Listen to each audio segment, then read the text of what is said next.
Good day, brothers and sisters. I greet you in the awesome name of Yeshua our Messiah.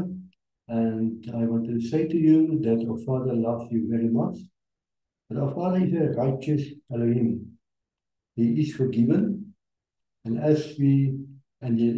because He loves you, as we spoke to you last time about forgiveness, our Father wants me today to expand more of the seriousness and the importance of forgiveness. Last time, our Father said to you in Matthew 6, verse 14 and 15, if you cannot forgive, I shall not forgive you. And Matthew 5, verse 44 45, love your enemy so that you may be my child. There's a breach. If you don't love our Father's enemy, you're not a child of I believe Father away. And the Father asked me to say to you now, my children, consider to be my children. You need to live my scripture, not pluck away that, throw away that what you don't want to do. Serve me and my full scripture and believe in yourself as I do, not as you do. Believe in yourselves as our Heavenly Father do. That's the situation at the moment, that people, you are not believing in yourselves as our Father believes in you. You are believing in yourself. You will say to me, normally you will say to me, you believe in yourself. But are you, ask yourself the question, do you believe in yourself exactly the way our Heavenly Father believes in you? If you have any disobedience or anything out of order, and which you say, I have the right to be like that because of my conditions, then you are the idol. Our Father say, love me first with all of my heart, soul, spirit, and strength. And then thereafter, love your neighbor equal to yourself. And if you do that, our Father command you, you need to forgive those who are committing trespass against you. He's commanding you that. He said, it's so serious. If you cannot forgive, I shall not forgive you. That is the punishment along with that. If you really love your neighbor equal to yourself, then you shall love your neighbor equal to yourself by loving even your enemy equal to yourself. That is the command of our Father in His scripture. Don't say that you're above that. If you say you're above that, then you are doing idolatry. Now, why is today we will discuss about the importance of forgiveness? Why is it so important? Why is the Father so serious in His scripture about forgiveness? If you can go to Matthew 18, where He's talking about the two servants, and I'm going to give you a summary. I'm not going to read the scripture, it's a long scripture. I will give you a summary, and please go and read Matthew 18. Where He talks about the two servants. One servant owed the king a lot of money. And the king called him and said, you bad servant, I'm going to sell you as a slave. The servant begged for mercy, and the king set him free, and he walked away.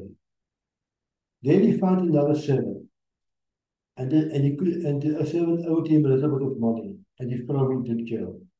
Then the king heard about this, and he called him back and said, you bad servant, I set you free for a lot of finance, but you couldn't set this other man free for a little bit of finance. Now I give you over to the martyrs. That is, and then why is that? Because the other person is in jail. Now let us discuss this jail situation. Our Father has revealed that when you have unforgiveness, you are putting a person in jail. Our Father, you ask forgiveness for your sins, and our Father, the King is our Father, and He will forgive your sins. He forgives your sins. Now you walk away and you find another person who you cannot forgive, and you throw him into jail. And in the way you cannot forgive him, in that way that man is in the jail. Now many years ago, I think it was in 2010, I was at a home group, and there was a meeting, and we talked about forgiveness.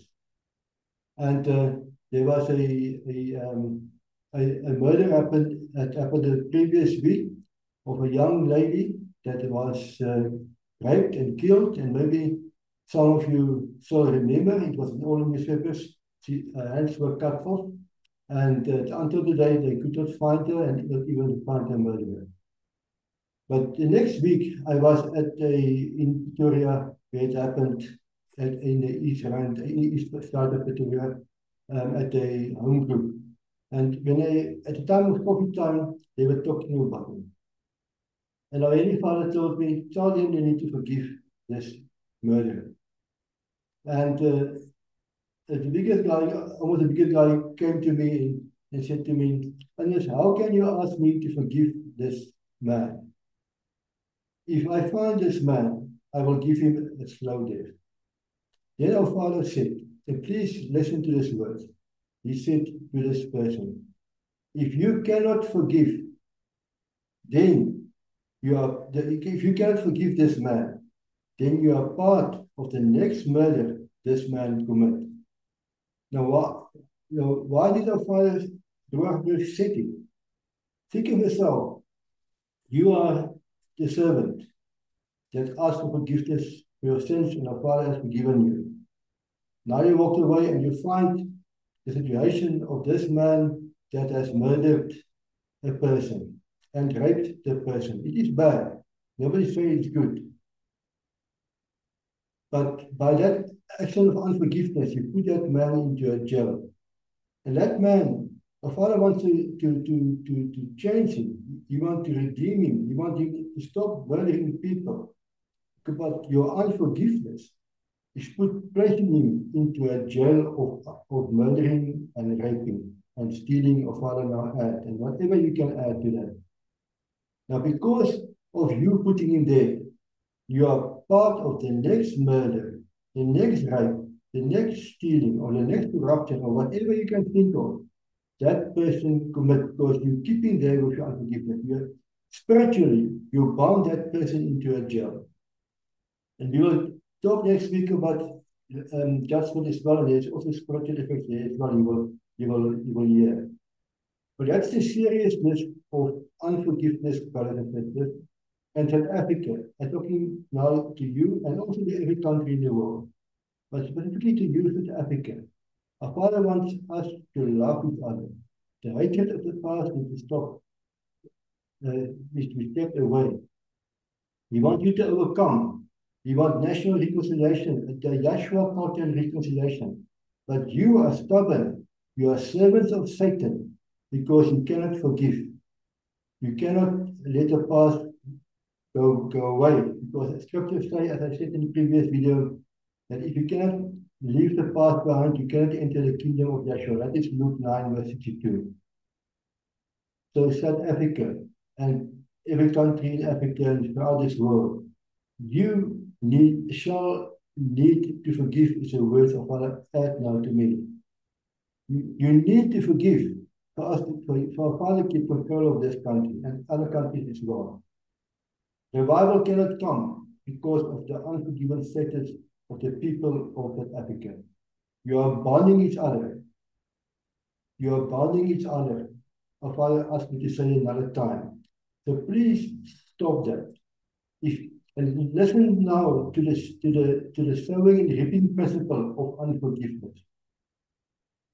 In Galatians 6, verse 7 to 8, Apostle Paul says, if you sow in the Spirit, you shall reap in the Spirit. If you sow in the flesh, you shall reap in the flesh.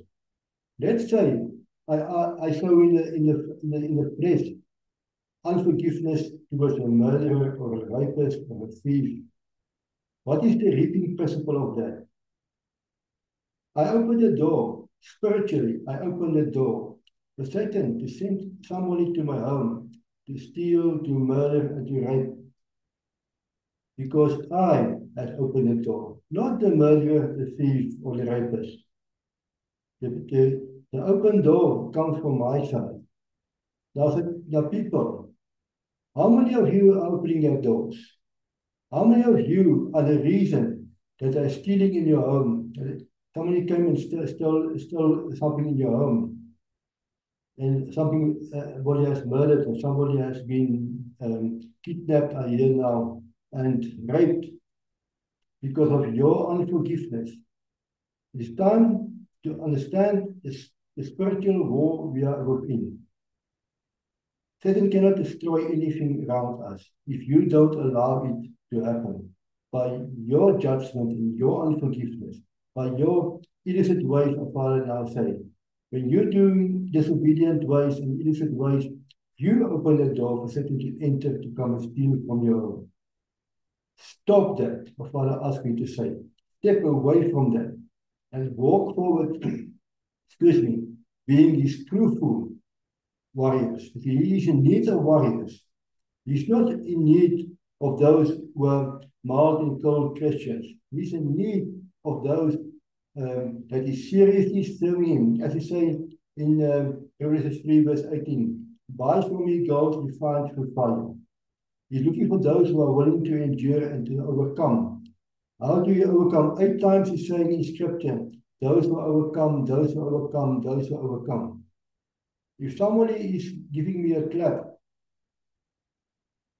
and if I clap him back, I did not overcome. If I say yes on the cheek, then I did overcome. If I say, I forgive that man that clapped me, or do that against me, then I overcome. That is overcoming. It's not easy. To give in to your flesh is not overcoming. Now, we need to step out of our flesh, brothers and sisters.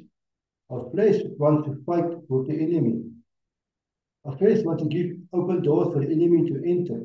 Because every time you are in the flesh, you're opening doors for Satan to enter. And we'll talk another time about that one. But in short, brothers and sisters, don't place judgment against you because of your unforgiveness. Even if it was the worst of thing somebody else has committed against you. You need to forgive. I give you one last example of what I asked me to add to you. I have a precious sister, she's also prophetic. And her husband is a man that don't make easily friends, but he had a friend that one good friend, and he has done a business with that friend. And then that friend took away his business. And she prayed and said, Father, we forgive this friend. But it will not be the same again. It's just wisdom, it will not be the same again. Okay? So then, a month afterwards, she asked for forgiveness. And her father told her, my daughter, it's fine, I forgive you. But it will not be the same again. There's a seriousness of forgiveness, brothers and sisters. You need to be willing to forgive. I'm not saying a father wants you to be a friend again with that man or that person that is not supposed to be bad. Sometimes people are staying in the bad because of your unforgiveness. You are keeping them there. That's a spiritual effect. The Father wants you to redeem that person, not to be bad anymore. You need to be willing to be a friend again. And lastly, what is the way you test yourself? Not that you've forgotten about it, that you are totally forgiven. That you need to, when people come in front of you which have hurt you, don't shy away. Walk straight forward, greet that person as is normal. That's your test of forgiveness. So please, brothers and sisters, choose to forgive. Will you change this world by truthful love? Love is forgiveness. Your love are being tested by, are you willing to forgive? Do you have the love of your Father above all, who asks you, my son and daughter, you need to forgive. You need to have patience with other people. He adds to me now.